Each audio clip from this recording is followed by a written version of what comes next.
নমস্কার। পুজো পাঠের আসরে আপনাদেরকে স্বাগত। আমি সিদ্ধার্থ। আজকে আমরা আচমন নিয়ে আলোচনা করব।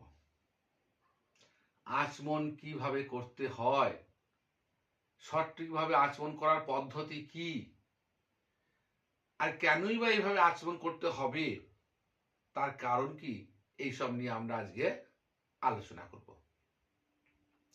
তো আসুন দেখি আচমন শব্দটা কিভাবে এলো। আচমন করতে গেলে যে সঠিক কর্মটা করা উচিত সেটা অনেকেই জানেন না, আর তাই সঠিকভাবে আচমনটাও তারা করে উঠতে পারেন না।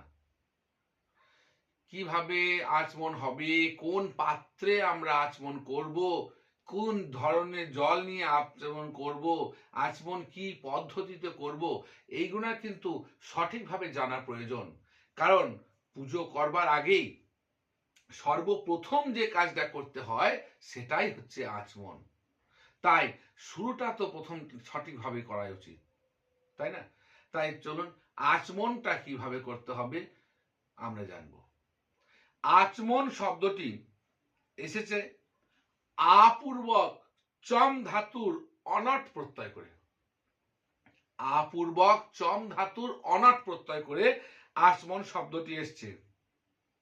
এখানে আ শব্দে চামালং ভাতি, চকারে চিত্ত শোধনম, মকারে মুখ্যতা জ্ঞেয়ং, নকারে দেহং শুদ্ধতে। আচমন শব্দের তাৎপর্য আমি কি জানলাম না, আ শব্দে চ অমলং ভাতি, চকারে চিত্ত শোধনম, মকারে মুখ্যতা জ্ঞেয়ং, নকারে দেহ শুদ্ধম। দেহকে শুদ্ধ করে, অর্থাৎ পরিষ্কার। চ হচ্ছে ব্রহ্মের স্বরূপ, ম হচ্ছে বহ্নি রূপ, আর ন হচ্ছে দেহ। এই হচ্ছে আচমন শব্দের তাৎপর্য। আর আমাদের যেহেতু মনুস্মৃতিগ্রন্থ অনুসারে সমস্ত কিছু বিধি নিষেধ করা হয়, তাই মনুস্মৃতিতে আমরা আচমন শব্দটাকে কিভাবে উল্লেখ করা হয়েছে সেটাকে ধরব। দেখুন, আচমন করবার যে বিশেষ নিয়ম, কিভাবে আমরা আচমন করব, তার জন্য কি বলা হয়? বলা হয় গোকর্ণাকৃতি হস্তেন মাস মগ্ন জলং পিবেত, তন্নূনাম অধিকাং বাপি পিবেত চ রুধিরং তন্তু তৎ। অর্থাৎ কি না, গোকর্ণাকৃতি হস্তে না, হাতকে গোকর্ণ অর্থাৎ গরুর কানের মতন করে করতে হবে। হাতটাকে গরুর কানের মতন করবেন। তারপরে কি করতে হবে না, মাস মগ্ন, মাস অর্থাৎ মাস কলাই, মাস কলায় ডুববে এমন পরিমাণ জল নেবেন। মাস ও মগ্ন জলং পিবে, একটা মাস কলায় ডুবতে পারবে এইরকম জল পান করতে হবে। তার কমও নয়, তার বেশিও নয়। তার জন্য কি বলছে? বলছে যে তন্নূনম অধিকং বাপি, তন্নূন তার চেয়ে কম, বা অন্য অধিকং বাপি তার চেয়ে কম বা অধিক পান যদি করো কি হবে না, পিবেত চ রুধিরম, রুধির অর্থাৎ রক্ত পান করা হবে। তাহলে আমাদের কি করতে হবে না, আচমন করতে গেলে পারে হাতটাকে গরুর কানের করতে হবে। তারপরে একটা মাসকলায় ডুবতে পারে এমন একটু জল নিয়ে পান করতে হবে। তার কমও নয়, তার বেশিও নয়। এইবার আচমনের ওই যে বলা হয় নানা মুনি নানা মত, তাই কোথায় আচমন করব, কিভাবে করব, সেই নিয়েও মুনিদের নানা মত আছে। আমাদের যে হাতে যে আঙুল, হ্যাঁ, এই যে আঙুলের ডগ, এই আঙুলের ডগ গুলোকে বলে দৈব তীর্থ। আঙুলের ডগ হলে দৈব তীর্থ। কনিষ্ঠা আর অনামিকা, এই দুটো আঙুল, এই দুটো আঙুলের তলাটা হচ্ছে, একে বলা হচ্ছে কায় তীর্থ।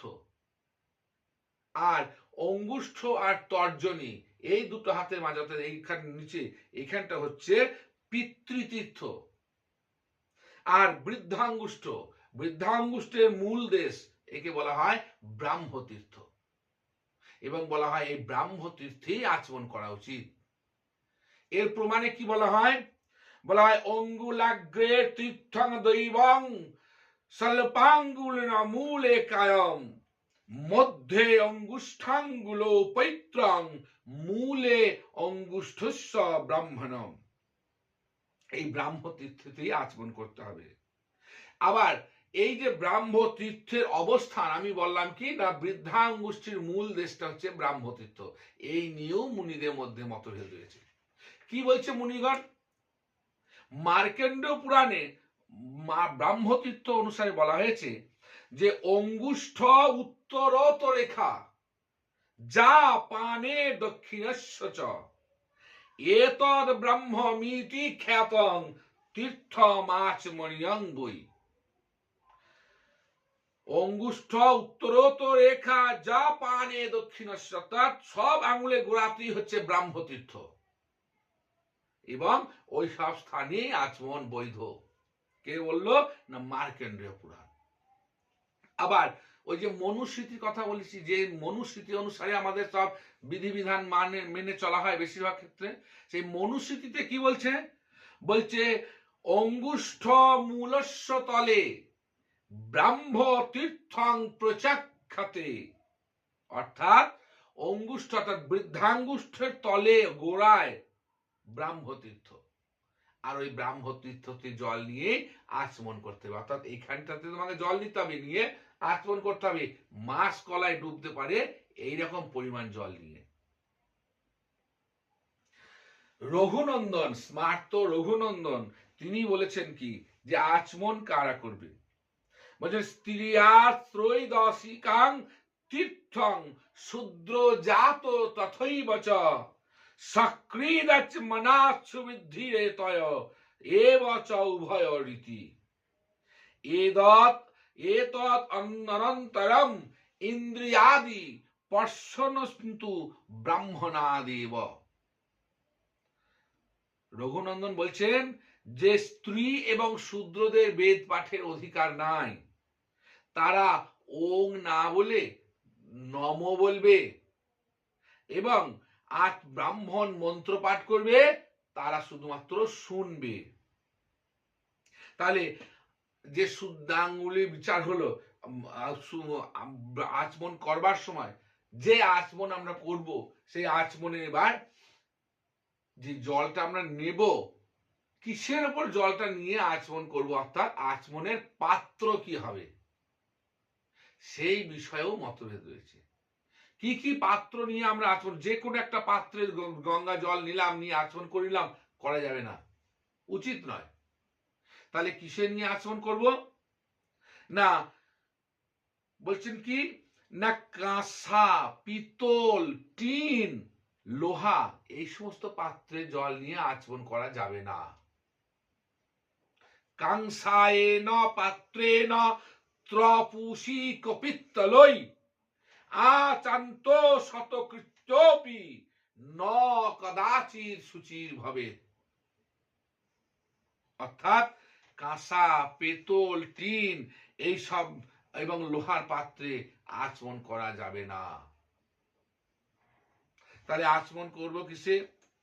না, তাম্রপাত্রে। তাম্রপাত্রে আচমন বিধেয়। এইবার আচমন করলে কোন দিকে মুখ করে আচমন করব? দিক নির্ণয় কি হবে আচমনের? যে খুশি দিকে আচমন করে নিলাম, উচিত নয়। তাহলে কি করতে হবে? না, এর জন্য বলা হয় যে দক্ষিণে রুধিরং প্রক্তং পশ্চিমে মূত্রমেব চ উত্তরে কেবলং তোয়ম পূর্বে অমৃতমুচ্যতে। অর্থাৎ যদি তুমি দক্ষিণের দিকে মুখ করে আচমন করো, রুধির পান করা, রক্ত পান করা হবে। যদি তুমি পশ্চিম দিকে মুখ করে আচমন করো, মূত্র পান করা হবে। যদি তুমি উত্তর দিকে মুখ করে আচমন করো, তাহলে শুধু জল পান করা হবে। আর যদি তুমি পূর্ব দিকে মুখ করে আচমন করো, অমৃত পান করা হবে। এইবার আচমনে বসার নিয়ম। আমরা যখন বসি, আসনের ওপরে পাটাকে ফেলে বসা চলবে না। একে আসনের ওপর পায়ের তলা রেখে যে বসা, তাকে বলে প্রৌঢ় পাদে বসা। এই প্রৌঢ় পাদে বসে আচমন, স্নান, দান এগুলো করা চলে না, উচিত নয়। তাহলে কি করতে হবে? বসবো কেমন হবে না, মাটিতে পা রেখে। মাটিতে পা রেখে, অর্থাৎ ভূমি, পায়ের তলাটা যেন ভূমিতে থাকে, সেইভাবে বসে আচমন করতে হবে। তাহলে আচমনের পদ্ধতি, আচমনের পাত্র, আচমনের দিক, আচমনের পদ্ধতি সবই নির্ণয় করা হলো। এইবার দেশাচার বলে একটা কথা আছে, যে দেশাচারে কি শুদ্ধ হয়। কথাতেই বলে যে যস্মিন দেশে যদাচার, যে দেশের যেমন আচার সেই দেশে তেমন আচার পালন করা উচিত। তাই মহর্ষি মরীচি বলেছেন যে যেসু স্থানেষু যচ্ছৌচং ধর্মাচারশ্চ যাদৃশ তত্র তৎনবম মন্যেত ধর্ম তত্রৈব তাদৃশ।